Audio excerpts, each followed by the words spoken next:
Welcome to Joy News Today with me, Daniel Daze. In the bulletin today, Ashanti Region Police warns of dealing ruthlessly with persons planning to foment trouble before, during and after the December polls.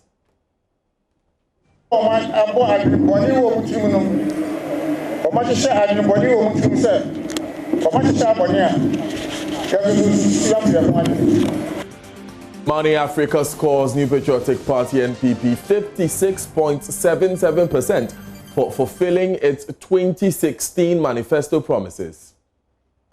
Tema Oil Refinery workers embark on a demonstration to demand removal of the refinery's board of directors. We've got the latest.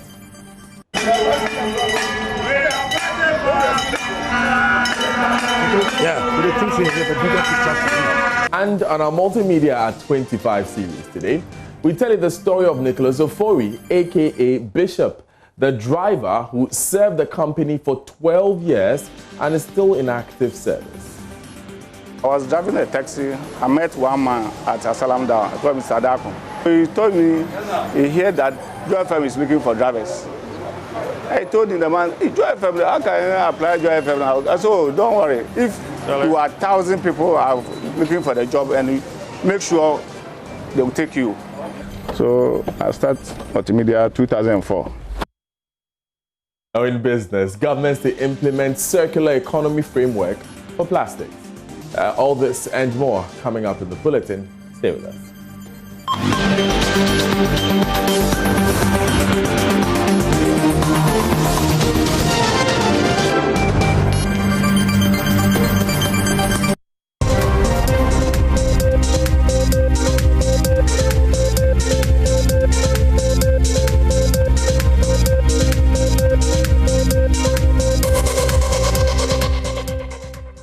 Great to have you with us. In our first story, the Ashanti Regional Police Command is warning security services in the region are ready to deal with any form of unrest before, during and after the 2020 general election.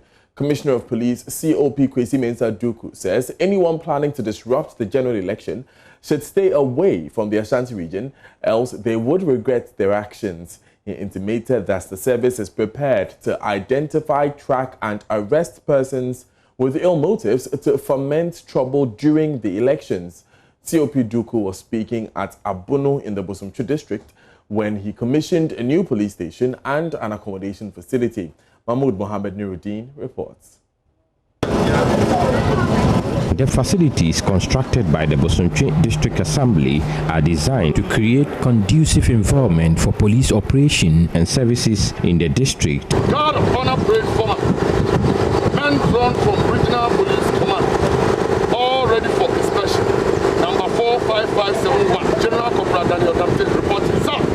Apart from accommodating 3 of the 6 personnel posted to the new station, the facility also has water system to improve sanitation. Regional Commander warns that they will not allow anyone to misbehave in the region before, during and after the election.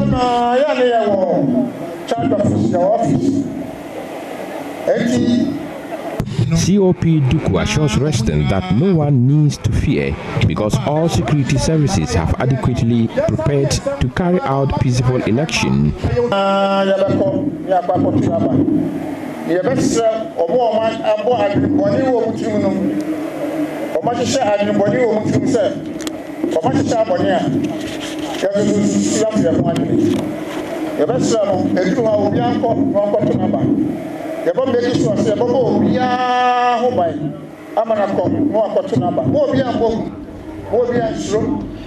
We implore all voters to feel free and vote fearlessly. We are here to protect all of you. As for those who think they are plotting evil or causing distraction as macho men, they should be advised because we are ready to match them. The law will apply if someone is caught committing a crime. All security agencies such as police, military, etc. will join in providing security before, during and after the election.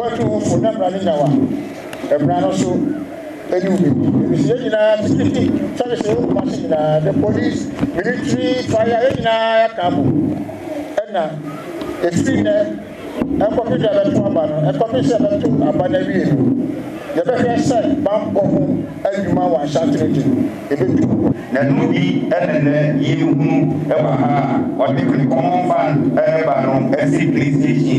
Ashanti Region Minister Mr. Simon Osei-Mensah asked that the Regional Security Council is liaising with stakeholders to ensure every part of the region enjoys peace.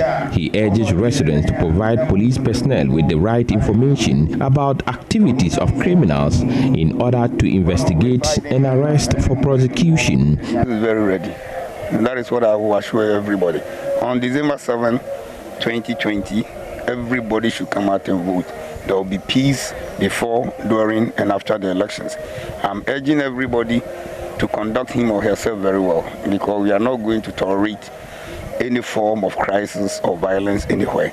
You will deal with a person irrespective of color, irrespective of party affiliation, irrespective of ethnicity or whatever, or social status. You want everybody to conduct him or herself in such a manner that the peace of this region will be intact before, during, and after the election. District Chief Executive of Bosontwe, Mr. Joseph Kosi Asumani, reminds the police personnel posted to the area to act professionally to gain respect from the people. He also urges residents to make sure they comply with the law so that they do not have cause to be arrested.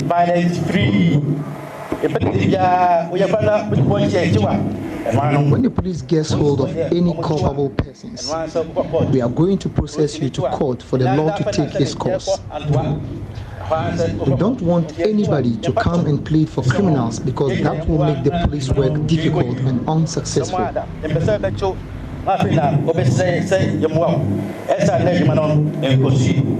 A report by Mohammed Nuruddin. Now, the New Patriotic Party NPP has fulfilled 56.77% of its 2016 campaign promises. That's the verdict of Imani Ghana's final report card on delivery by the government. The report focused on the economy, governance, human capital, investment, infrastructure, and others. Research consultant for Imani Africa, Dennis Asari, says a lot of progress has been made in the economy, especially with the passage of a fiscal responsibility law to ensure macroeconomic stability. However, the government's 2016 promise to ensure double-digit GDP is yet to be realized. Listen to him score government on infrastructure and in the general terms. The NPP also promised that their main approach of addressing flooding in this country was that they were going to establish what we call a National Hydrology Authority, but we are yet to see this authority being established. So they were unable to fulfill the promises under flooding. Sorry, technical, please. Oh. So if you look at their performance in the area of structural development, you see they perform very poorly in tackling floods, and currently in Accra, 1 hour of rain, about 5 communities will be flooded within a major city like Accra. But they perform very well in the area of communication, expanding telecommunication access to the unserved areas, increasing the bandwidth of services. This mobile money interoperability system were all very significant in that particular area, and port and harbour expansions were also very good in the area of roads too. 2020 was dubbed the year of roads, so they made some investment in that area. So when you put the 5 themes together, that is economy, infrastructure, human capital investment, and social services, what we found is that then the computerized system I talked about earlier will now generate a final scorecard. So between 2017 to 2020, the NPP government has been able to fulfill only 56.77% of the 510 2016 manifesto promises that they gave to Ghanaians. So in their 2016 manifesto, they made 510 promises, and as at now, they have fulfilled only 56.77%.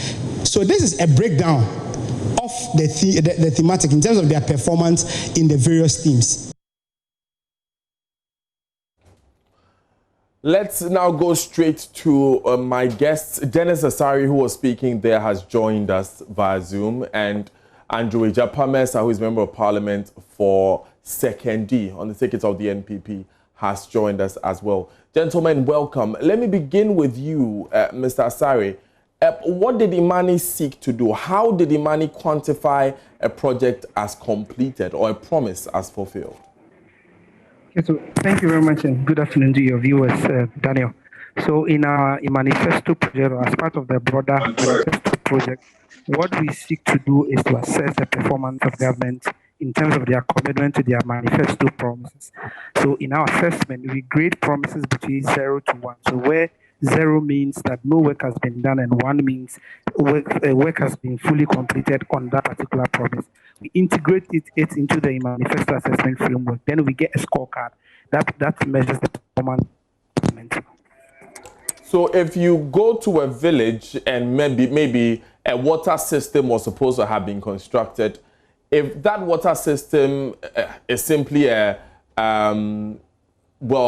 just a structure has been put up and it's not providing water yet, would you score that as 0 or 1? Okay, so in that case, when we are assessing the promises, we look at what promises fully implement this particular promise. Then we look at, as part of the process, what are the stage of completion. If the promise is to construct a water project and that project has been constructed, it has been fully implemented. But if the promise goes on to say that construct and extend to communities, then we will now look at, has it then been extended to communities? Right. But when they are specific and says, let's say, expand or construct a water project, then once the project has been completed, we give them the full score. Dennis, just give me a moment. Let me go to Mr. Mensah. Now, Lawyer Mensah, you heard that the verdict of your government's performance in these 4 years has been 56.77%. You heard Dennis himself at that presentation say it's only 56.77%. Surely, you could have done better. Well, let me say good afternoon to our viewers and to say that I was indeed at the presentation of the Imani manifesto, and I heard Dennis indicate that we have done 56.7%, which I disagree with, and as a party we disagree, because if you look at the parameters that they use, clearly the projects that are ongoing and have not reached completing stage were clearly excluded.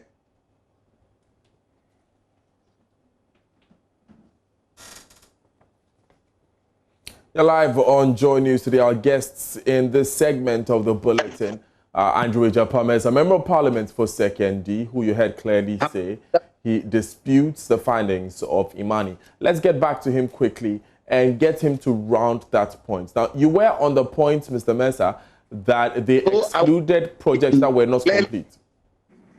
Clearly, the parameters that they use is to assess only completed manifesto commitments. We have used a parameter that indicates that, look, to the extent that our expectation is not to execute everything that we've committed right from the very beginning, that it takes some process to reach completion point. The very moment that we start and in the process of delivery, we capture it as having been part of our achievements to the people, because to the extent that funds have been committed to the project and it is ongoing, our expectation is that those projects will actually be delivered. And so, but Mr. Mensah, for the people who would vote for you based on the promise and expect a certain outcome that will impact their lives, simply allocating funds to build a school, for instance, is not the impact they were looking for. Is that not the case? Absolutely.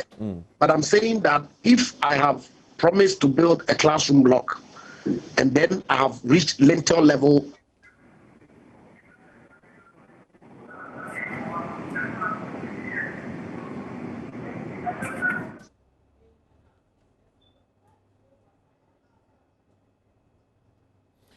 right, let me take these thoughts that Mr. Mensah brought up to Dennis, who's with us on the other line. Dennis, so what do you say to this dispute that Mr. Mensah and the MPP raises? Okay, so Daniel, if Mr. Mensah heard us clearly during the presentation, we didn't only look at the promises that were completed. So there were three categories of the promises. There were the ones that have been, in terms of their performance, the ones that have been fully implemented, partially implemented. Then we also have the promises that they didn't touch at all. You understand? So if we are looking at our analysis, we also captured the promises that they are yet to fulfill. All of that is captured in our assessment framework. So the assessment does not only look at the promises that we fully completed. That's why I said that when we were talking about the methodology, I made mention that when we are doing this assessment, what we also pay attention to is the fact that some promises, it will take time. Sometimes for a promise to be implemented, there needs to be a legal framework. So in grading each promise, we look at the processes required to complete it.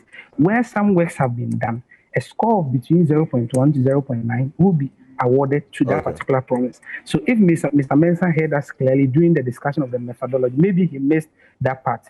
We considered all the promises, and in determining the final scorecard, the partially implemented promises were also included.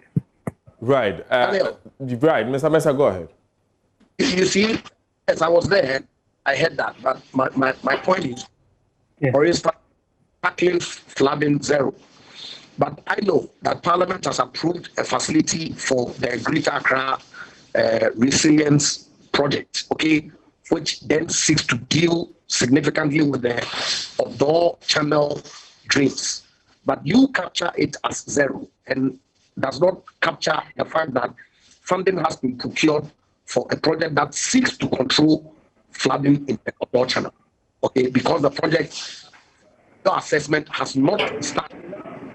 Okay, so I'm saying that yes, you may use different parameters, but the point of the matter is that we as a government, based on our assessment and the parameters that we use,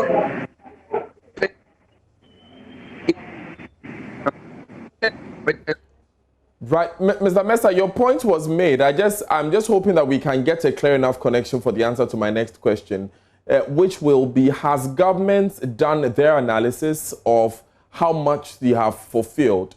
The last we heard was at the beginning of the year, where the president mentioned 72%, and during the delivery tracker, the launch of the delivery tracker website. But where are we now as far as government's own assessment of what has been done? Yes, I absolutely. And of course, at the time that His Excellency the Vice President was doing his presentation post the figure that the President had put out, some additional work had been done, which was also integrated into our final results. I'm saying that significantly, Imani has done a good job, if you ask me. A third party has assessed the performance of the new patriotic party midterm and the final score. Now, the police command is preparing to deploy more than 52,000 personnel across the country for security during next month's presidential and parliamentary elections. Mr. Opombueno was addressing a news conference on the readiness of the Election Security Task Force ahead of the polls this morning. He has also been talking about ensuring strict adherence to COVID protocols during the election. We are not forgetting COVID-19, and we have factored enforcement of the presidential protocols in our plans. Security personnel were forced mask wearing and social distancing at polling stations. We also expect all voters to wash their hands with equipment that will be provided by the Electoral Commission at all the polling stations before they present themselves to vote. Ladies and gentlemen, come December 7, 2020, the global lenses will be focused on Ghana to evaluate the potency of our democratic gains. As chairman of the National Election Security Task Force, I have pledged the unwavering commitment of the police and security services to make Ghana a country of peace. We are working tirelessly to ensure that the forthcoming elections are conducted in a peaceful atmosphere. We stay with the police, and the Central Region Command has begun visiting families of police officers who fell in the line of duty in the Central Region from 2016 to 2019. A particular mention was a policeman who was recently knocked down by a truck while on duty at the Apam Police Checkpoint. Regional Police Commander DCOP Habiba Chumesi says the police administration stands solidly behind their fallen officers and will do everything to support their families. Richard Kojonyako has more. Senior police officers as well as their junior colleagues gathered at the forecourt of the regional police headquarters to ponder over the activities throughout the year that includes the happenings to their police officers who fell in the line of duty from 2016 to date. Regional Police Commander DCOP Habiba Chumesi says the police administration stands with the family of their fallen officers and will do everything to honor them. We sign up in our various training institutions to serve the people of Ghana, to protect life and properties of Ghanaians. In doing so, at times it happens that we need to pay that ultimate price with our lives. As a region, we've been tasked to specifically visit families of four of such, who fell between 2016 and 2019. So we will be doing that in the course of the week. We are already in touch with the families and we'll be visiting them and have a gift from the Inspector General of Police and the police administration for the families to know that even though their heroes are not with us, we still and will continue to remember them every year, so that the family will know that they join an organization that appreciates, that honors its fallen heroes. DCOP Habiba Chumesi asked the parade to honor the sergeant who was knocked down by a truck while on duty at the police checkpoint at Apam. I would like to pause here specifically as a region to give, even though the general minutes of silence will come, to give a special one to our sergeant, our dear sergeant, Salifu Hafsula, who fell on the 24th of October on the road at Apam, trying to protect the life and properties of Ghanaians, and especially the wonderful region, Central Region. He was knocked down by a truck and he died. So let's pause here and give 1 minute of silence for that hero, and we will do the general one for the rest of them. The parade also laid wreath to honor their departed colleagues. Richard Kwejenyako, Joy News, Cape Coast. Now, tension is mounting in the Taiman municipality of the Bono East region as residents of the Hausa Line electoral area are threatening to fight a businessman claiming ownership of a portion of land serving as a dumping site for the community. The people say they are ready to sacrifice their lives to defend the piece of land in question. My colleague Anas Sabit has been engaging the people and now reports. There is a looming tension in the Taiman Zongo, or the Hausa Line electoral area, concerning the refuse site of this area. There are issues as in someone claiming ownership of a portion of the land. As a result, the youth in this area are peeved and they are ready to face it off with whoever is claiming ownership of this land they say has been in existence for over 100 years. The said individual is not here yet, but earlier he sent in some individuals to come and then instruct some people to leave the area. The youth are not happy with this development and there's a looming tension in this part of the municipality. I have with me the youth of the area, but I'll be taking the assembly member for the Hausa Line electoral area in the person of Ali Adam, popularly known as Sir. He will share with me briefly what transpired between himself and then the said individual who is claiming ownership of this particular land. So let me engage Ali briefly. Everything happened yesterday when that businessman who purportedly bought this place came to stop the relocation of containers from the other side of the road to the refuse dump site. So I came and then he confronted me.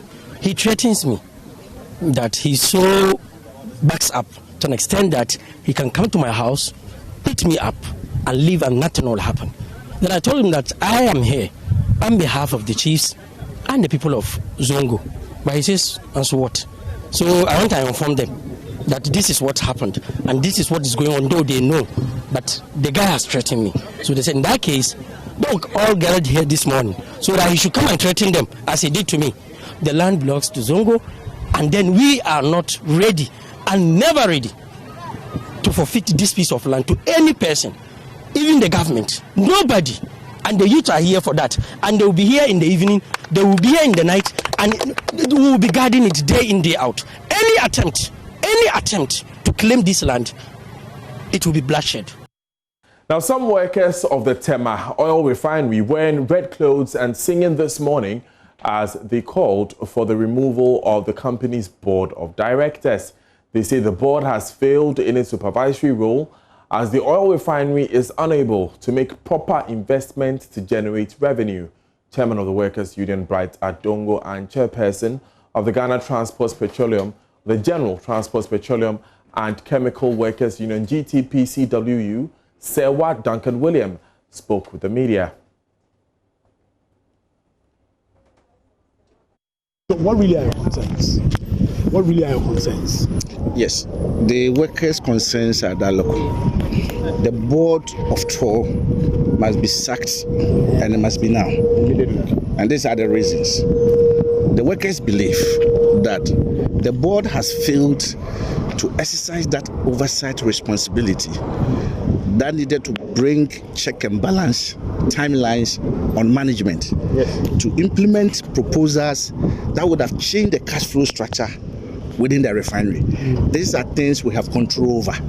So if things you have control over, and most of the reports you do not even need a resource to implement them, and still for these 2 years the board have still not been able to exercise that oversight responsibility for management to implement it, then it means that the board has failed Tema Refinery. Look, when we talk about capital, it is critical for every organization. You need capital, you need working capital, you need investment capital to expand, whatever. If you don't invest in the refinery, how does the refinery expand? Okay, how does the refinery improve margins? You think there's no investment in the Tema Refinery now as it stands now? It's capital injection. Okay, and the board need to facilitate that. Look, we are related industry with BOS, like I said. BOS board was able to lobby parliament, lobby the presidency, and get the BOS margin increase and passed. This has been financed. This is the buy and sell. And what of the production economy? Production economy, you demand a lot in terms of the materials that goes into the plant. So definitely, if the board has not been able to move in a direction to recapitalize the refinery, then clearly the board is out. Look, within this COVID period, most of the parasitars have been assisted by government in terms of the impact. So you want the board to be, dissolved because you think they are not being innovative? Okay, incompetent is your word.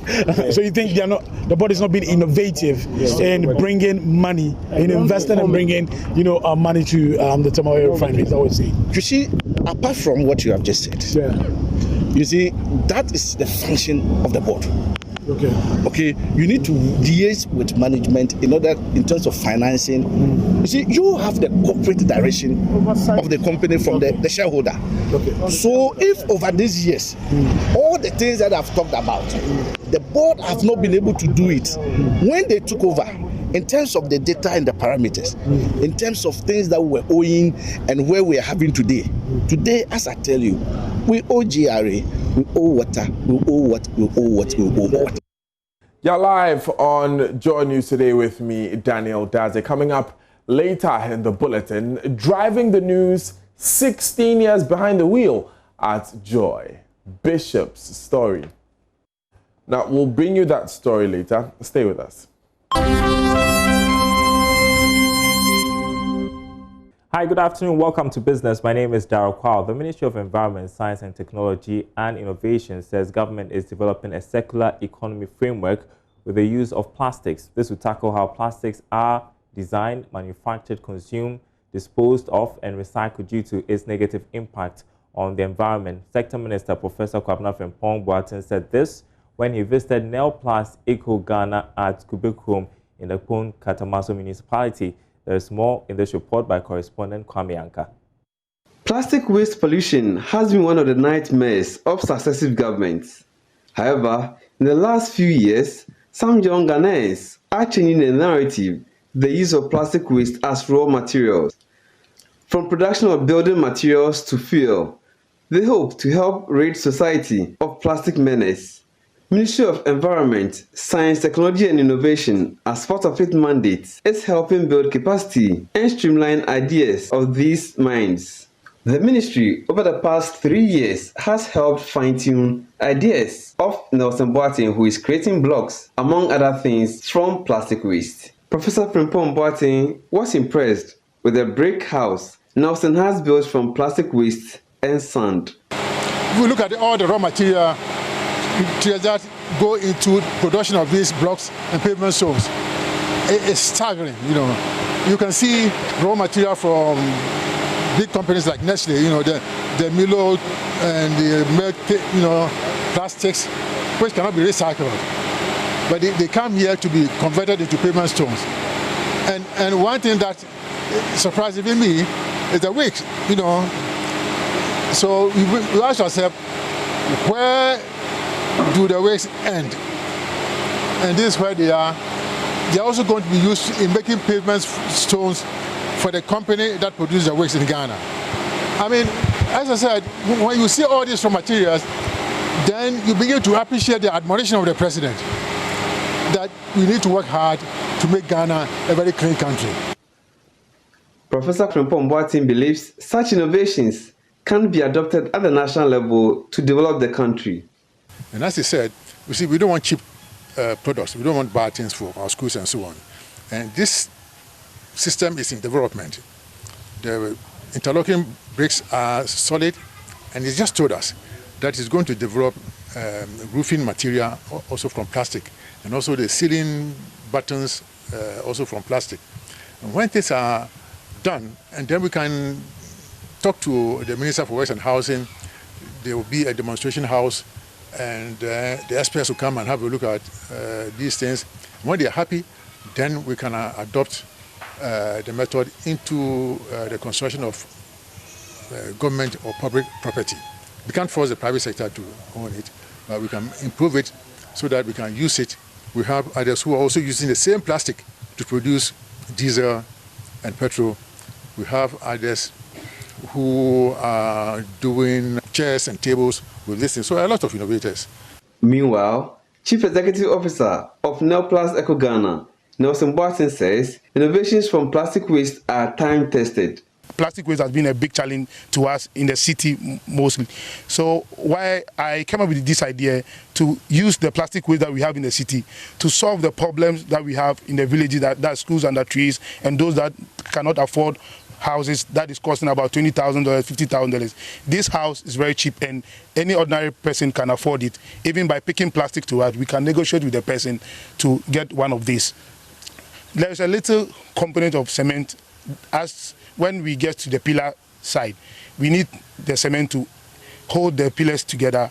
But apart from the pillars and the beams, everything you see here is just plastic interlocking, no cement. So these bricks has been tested in Ghana Area Authority and Ghana Standard Board for the compression strength, and we are even above the normal concrete bricks that we have. This building can withstand over 100 years without doing any maintenance, unlike the concrete ones. The ministry will be instituting an award scheme to honor names behind such innovations. Kwame Yankesh reports for Joy Business. Now, economist Richmond Frimpong is warning that Ghana's GDP will suffer if stimulus packages are not paid back. This, he says, is due to most of the funds being offered, due to the fact that most of the funds being offered are borrowed from external sources. Listen to him speak to us. So it would be surprising if they are given out for free. I don't expect that it happens. It is possible to make it coupon zero or interest or rate free. But to say take all together over the period, I'm wondering where we are going to get the funds to pay back. That is why I'm saying that the output then of those funds in the businesses that receive them should have returned and shown back in terms of taxes, in terms of a number of things that the government has received because of the stimulus it gave. In that instance, maybe government can say, let me give them out. But looking at how it is going to take a very long time to get the economy corrected, it will be really strange to say they are for free. Let me say also that that conversation of free should not even happen now, Because the moment you begin a conversation like that on funds that are payable, then you have a problem, because ordinarily our financial service sector is such that people are not very good at paying funds back. And so government is going to struggle, particularly when it's funds coming from government. And we've got a full bulletin as always at the top of the hour. Up next is sports with Oreku Ampofo. He'll be talking some hockey. Stay tuned. Hello, good afternoon and welcome to the sports segment with me, Oreku Ampofo. And we start off from the local scene where Asamoah Gyan has finally spoken as a Legon City player. And he talks about the difficulties involved in taking such a key decision, such as returning to the league he started in 17 years ago. It wasn't easy. It wasn't easy. You know, sometimes you need to accept certain things. You know, last time I played football was in January when I got injured. You know, I got injured in January. I came back home and then the COVID, everything. You know, I didn't play football. You know, I had to play tennis to keep fit.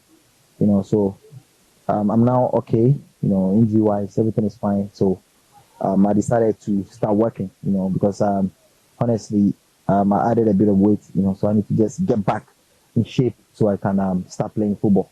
You know, so when Legon City contacted me, you know, we had to just evaluate everything, and then everything was successful. You know, the projects they have, you know, the future plan they have, it makes a bit of sense. And then me being a professional football player, you know, and with my experience, I felt like, hey, this is gonna benefit Ghanaian football, gonna benefit me, a player as well.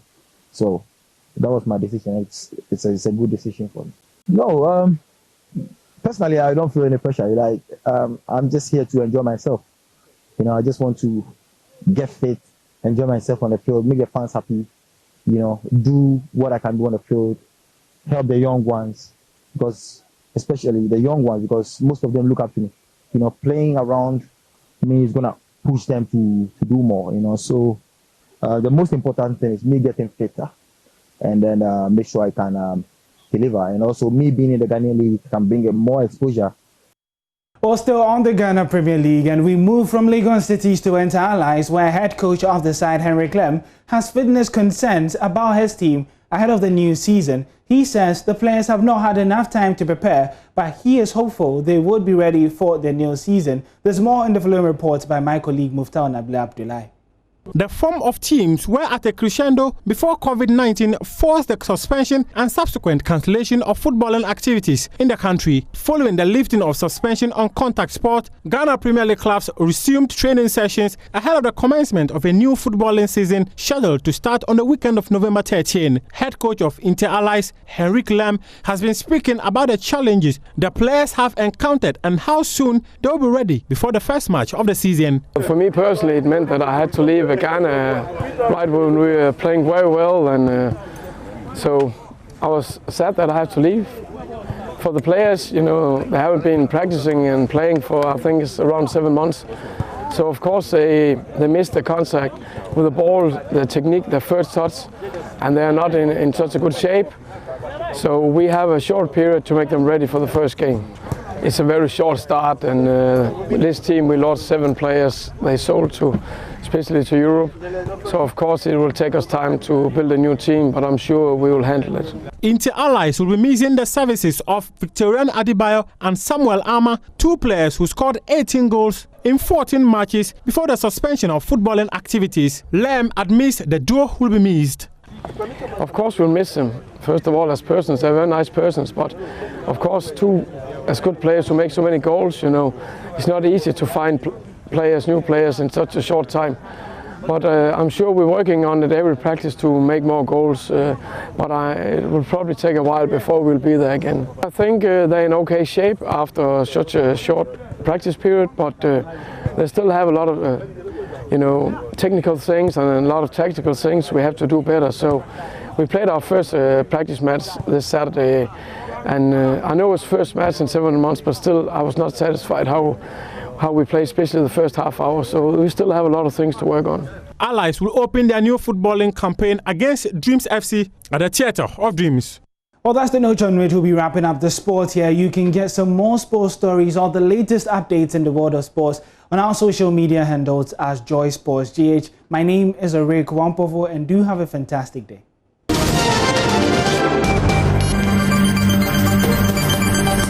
You're live on Joy News today. Now, this man first came to Joy in 2004, and he wants to retire here at the Multimedia Group. Nicholas Ofori is one of his company's longest-serving drivers. In this report, celebrating some of our longest-serving staff as we mark 25 years, my colleague Justice Bedu shares the story of the man born in Asamankese, popularly known as Bishop. As a driver, you come early morning, you check your car. Now we have the roster. We have Joy News, we have Adom, we have production and business. This is the start of a typical day for Nicholas Ofori, one of the drivers who have worked for the longest time with the Multimedia Group. I was driving a taxi. I met one man at Asalamda, called Mr. Adako. He told me he heard that Joy FM is looking for drivers. I told him, the man, hey, Joy FM, how can I apply Joy FM now? I said, oh, don't worry. If you are 1,000 people are looking for the job, and make sure they will take you. So I started Multimedia 2004. Almost everyone here at Multimedia calls Nicholas Bishop. But how did he come by that name? I was at Asamankese, and one bishop is Asaman called Bishop Ofori. So that the area, that time I'm in Form 2, Form 3, 86, 85 there. They call me Bishop in that area. So one guy, when we grew up at Asamankese, that is now is a truck driver. So he loads from Asamankese to Kaneshie, Accra. Yeah. So when you go to Kaneshie, and one policeman sits in Lances, and he couldn't find a policeman. So somebody told him, go to Joy FM, and they will help you. So the guy came here. Immediately he saw me sitting there in front of the office. He said, Bishop. So the people we are gathered there. Hey, you call you Bishop, and he came here. He said you are Ofori. So as the boys, they changed the Ofori term to Bishop. Bishop has traveled the length and breadth of Ghana, transporting multimedia journalists on various assignments. You don't know the time you close. Even by 5 o'clock you're supposed to close. Assignment will come. Driver, let's go. You go. You travel with Kwaku, also prepare. You will reach Adanse from there. We are going and then the gearbox, our car. So the cameraman and the reporter left me. I spent 3 days in the town. Make sure we finish the car, everything make correct before I continue. Where that time I don't know anybody, but I spent 3 days. Now in his late 40s, Bishop wants to retire here and looks forward to the rest of his work life at what he says is the best place to work, Multimedia. As people see that you are working in Multimedia, they feel that, oh, you are good company. Because of Multimedia, like I'm telling you, I travel a lot in Ghana. And I know people, because people come here every day, interview, these things, programs. So the politicians, non-politicians, the professors, I know them. So maybe if I need something and I contact them, I get it fast. The prestige is what has kept Bishop here, and he hopes that the next phase of this company's journey will be bigger than what it is today. Justice Bedu, Joy News, Accra.